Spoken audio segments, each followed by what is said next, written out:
Hello students, welcome back to my channel Sarvan lecturer. Myself Vishal sir.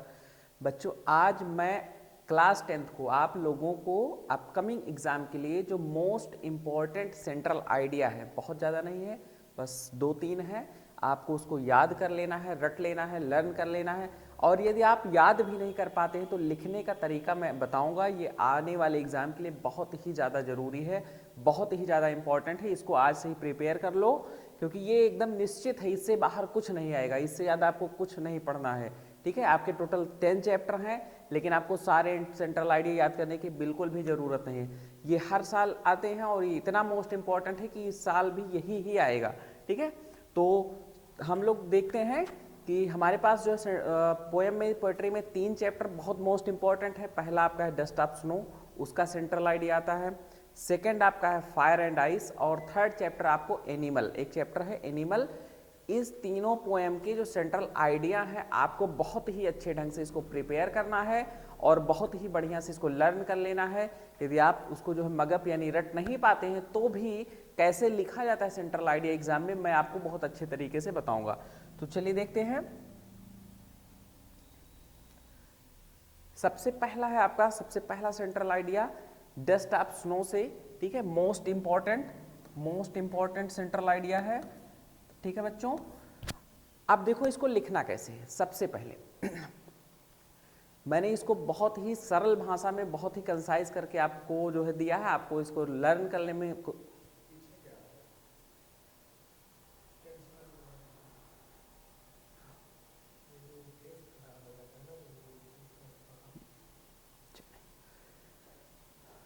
तो बच्चों, आपका सबसे पहला जो सेंट्रल आइडिया है वो डस्ट ऑफ स्नो से है। बहुत ही सिंपल लैंग्वेज में मैंने आपको इसे प्रोवाइड करा दिया है, आप इसको लर्न कर लीजिए।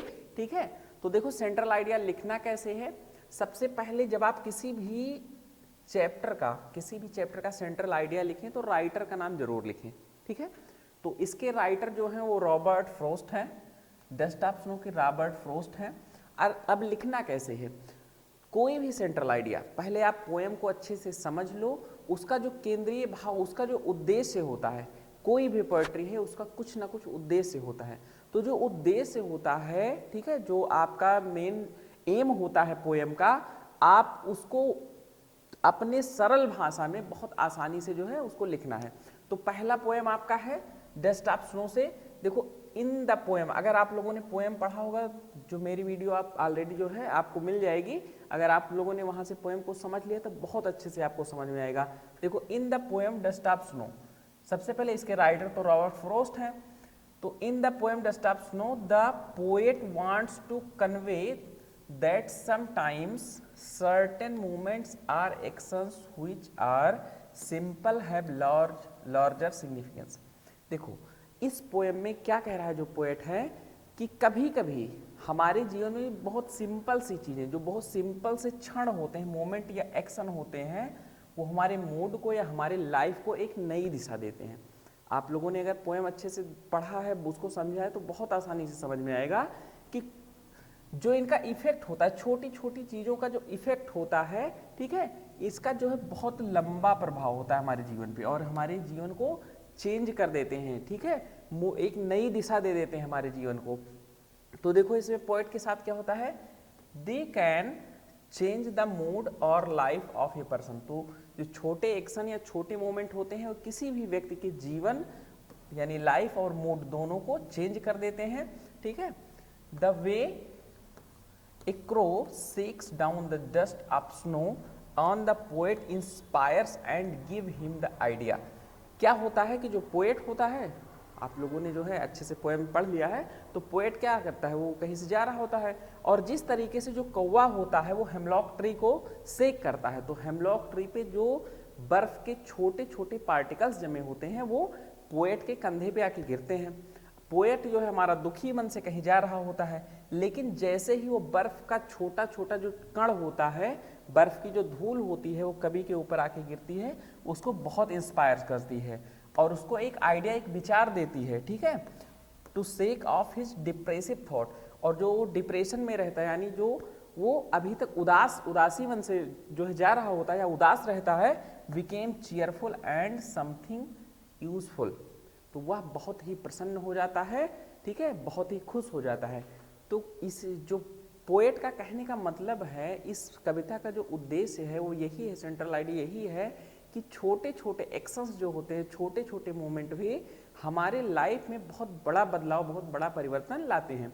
तो आप इसको, सेंट्रल आइडिया को आप अपनी भाषा में भी बहुत आसानी से लिख सकते हो, ठीक है। आपको बस अपनी लैंग्वेज में जो इसका उद्देश्य है वो आपको अपनी लैंग्वेज में भी लिखना है, आपको पूरा का पूरा मार्क्स जो है एग्जाम में मिलेगा। तो दूसरा देखते हैं बच्चों, मोस्ट इंपॉर्टेंट सेंट्रल आइडिया, आप ये बहुत इंपॉर्टेंट है, इसको लर्न कर लीजिएगा। दूसरा आप देखते हैं सेकंड जो मोस्ट इंपॉर्टेंट सेंट्रल आइडिया है वो आपका चैप्टर फायर एंड आइस से है। ये हर साल ये पूछा जाता है, हर साल ये आता है और आपको लिखना ही लिखना है, बहुत ही मोस्ट इंपॉर्टेंट है। इसके भी राइटर सेम है, रॉबर्ट फ्रोस्ट, ठीक है। अब इसमें होती क्या है, इस कविता का भाव क्या है, इस कविता का उद्देश्य क्या है। कोई भी पोएम है, आप उसका उद्देश्य, उसका केंद्रीय भाव समझ लो, आप बड़ी आसानी से सेंट्रल आइडिया अपनी लैंग्वेज में भी लिख सकते हो। तो इसमें क्या है, जो पोएट होता है, कवि, वो दो चीजें होती है, एक होता है आपका फायर और दूसरा आइस, ठीक है, दूसरा आइस, फायर और आइस यानी आग और बर्फ। तो कवि जो है आग और बर्फ की तुलना करता है, ठीक। और जो आग होती है आपकी, वो किसका इंडिकेशन करती है, वो किसका प्रतिनिधित्व करती है, वो करती है तीव्र इच्छा, तीव्र इच्छा। और जो आपका आइस होता है यानी बर्फ, ये घृणा का प्रतिनिधित्व करता है। तो जहां पे फायर शब्द आया है उसका मतलब आप समझना बच्चों कि वहां तीव्र इच्छा की बात हो रही है, और जहां पे आइस शब्द आया है यानी बर्फ, वहां पे आप लोग समझना कि यहाँ घृणा की बात हो रही है, ठीक है। तो इसमें जो पोएट है यानी कवि, वो घृणा और, ठीक है, तीव्र इच्छा यानी फायर एंड आइस की तुलना करता है, और तुलना करके क्या कहता है कि ये दोनों बराबर हैं, दोनों ही समान है, ठीक है। Both of these are growing with enormous speed, ये दोनों ही चीजें यानी घृणा और इच्छा, ये दोनों ही चीजें बहुत ही तीव्र गति से एक ह्यूमन के अंदर यानी ह्यूमन माइंड में, एक व्यक्ति के अंदर ग्रो करती हैं, बढ़ती हैं, ठीक है। If we don't check them, यदि हम अपनी मन में इन विचारों को नहीं चेक करेंगे, जैसे मान लो हमारी इच्छा इतनी ज़्यादा हो जाए, इतनी तीव्र इच्छा कि जो भी चीज़ें संसार में वो हमारे पास होनी चाहिए, हम ही को चाहिए और किसी के पास ना हो, तो ये होगी वायलेंट डिज़ायर, तीव्र इच्छा। ये बहुत ही खतरनाक होता है। या फिर हम इतने अकेले, इतने जो है लोनली प्लेस में चले जाएं कि हमें किसी और मित्र से मतलब नहीं है, रिश्तेदार से मतलब नहीं, घर वालों से मतलब नहीं है, ठीक है। तो ये क्या होता है, ये अकेलापन यानी उनके प्रति हमारे मन में घृणा। तो हमें ये चेक करना चाहिए कि कहीं हमारे मन में ऐसे विचार तो नहीं उत्पन्न हो रहे हैं, ठीक है। तो जो घृणा है और इच्छा है, इनको हमें चेक भी कर लेना चाहिए कि ये ग्रो तो नहीं कर रहे हैं, ठीक है। द वर्ड विल पेरिस, अगर ये लोगों के मन में यानी हमारे मन में या व्यक्तियों के मन में, लोगों के मन में अगर ये इच्छाएं या घृणा व्याप्त होगी, बढ़ेंगे, तो पूरा का पूरा जो संसार है वो समाप्त हो जाएगा। पेरिस में होता है विनाश हो जाना, समाप्त हो जाना। तो समय समय पर हमें ध्यान रखना है कि हमें ना तो जो है किसी से घृणा करना है, बल्कि हमें लोगों से प्रेम भाव रखना है, और ना ही हमारी इच्छा इतनी ज़्यादा हो कि उससे किसी दूसरे व्यक्ति को या और ह्यूमन बीइंग को प्रॉब्लम हो। So we must retain our desire, तो जो हमारी इच्छाएं हैं वो सीमित होनी चाहिए। हमें बस इतनी चीज़ें, इतनी सुविधाएं मिलें कि हमारा काम चलता रहे, हमें कोई दिक्कत ना हो, ठीक है। And love our fellow beings, और हमारे जितने भी सहपाठी, हमारे जितने भी मित्र हैं, जितने भी रिश्तेदार हैं, या हमारे जितने भी जानने वाले हैं, हमें उनसे हमेशा लव यानी प्रेम का भाव रखना चाहिए, कभी उनसे घृणा नहीं करना चाहिए। तो इस कविता में, इस पोएम में बच्चों हम लोगों ने देखा, इस पोएम का जो केंद्रीय भाव है वो फायर एंड आइस है, जो प्रतिनिधित्व करता है इच्छा और घृणा का, और हमें इसको बढ़ने नहीं देना है, यानी घृणा और इच्छा को बहुत ज़्यादा बढ़ने नहीं देना है, ठीक है। तो हम इस पोएम को, इस पोएम का जो सेंट्रल आइडिया है उसको अपने शब्दों में, ठीक है, सिंपल सी लैंग्वेज में भी आप आराम से एग्जाम में लिख सकते हैं, आपको पूरा का पूरा मार्क्स जो है एग्जामिनर द्वारा मिलेगा। तो ये बहुत मोस्ट इंपॉर्टेंट जो सेंट्रल आइडिया है, आपको इसको भी लर्न कर लेना है। अगर नहीं लर्न करते हो तो इसको मैंने समझा दिया है, आप बहुत अच्छे से समझ के अपनी लैंग्वेज में, सिंपल लैंग्वेज में भी लिख सकते हैं। थर्ड देखते हैं बच्चों,